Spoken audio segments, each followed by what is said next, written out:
Montpellier, on a une politique assez volontariste pour l'alimentation et au niveau de la métropole également. L'idée, c'est de favoriser les circuits courts, les produits de saison, les produits bruts, de favoriser une alimentation de qualité, donc essentiellement sur des produits bio, des produits issus de l'agroécologie.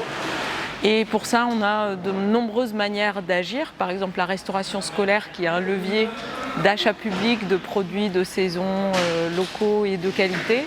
Et on a tout un tas d'autres types d'actions qui permettent d'aller vers une alimentation de qualité. Alors, le MIN contribue très largement à cette politique municipale et métropolitaine d'une alimentation de qualité. Plus spécifiquement sur la logistique, ça va être par des grandes zones de stockage, mais aussi s'intégrer dans des projets qui permettent de favoriser la mutualisation, que ce soit en amont ou en aval. Le projet Terrasol, c'est un projet qui est financé par la Banque des Territoires, dans lequel on s'est inséré. On est 16 partenaires, y compris le MIN, mais aussi la ville, la métropole, des associations. Et il y a 12 projets, 12 fiches actions qui sont autour des solidarités alimentaires. Et la fiche action qui est portée par le MIN, c'est un projet autour de la logistique.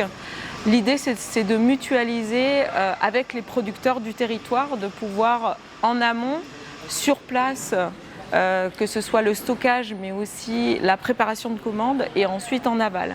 Et on expérimente ça notamment avec une association qui s'appelle Vrac Ecosina qui fait des livraisons de produits secs à prix coûtant et des produits de très bonne qualité, donc qui permet à des personnes en situation de précarité d'accéder à des produits très qualitatifs à moindre prix.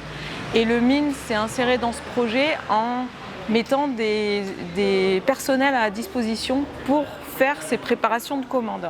Et l'idée, c'est de chiffrer et de pouvoir modéliser un programme qui puisse servir à la fois pour les privés, mais pour les associations, avec une tarification différenciée pour pouvoir livrer des produits en centre-ville et au plus près des habitants.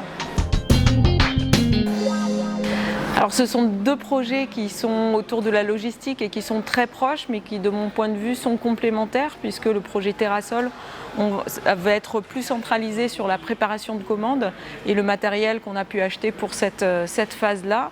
Et avec le projet Euromed Garden, ça permet aussi de livrer, d'avoir un camion à disposition pour pouvoir livrer les associations de l'aide alimentaire et plus largement de la solidarité alimentaire.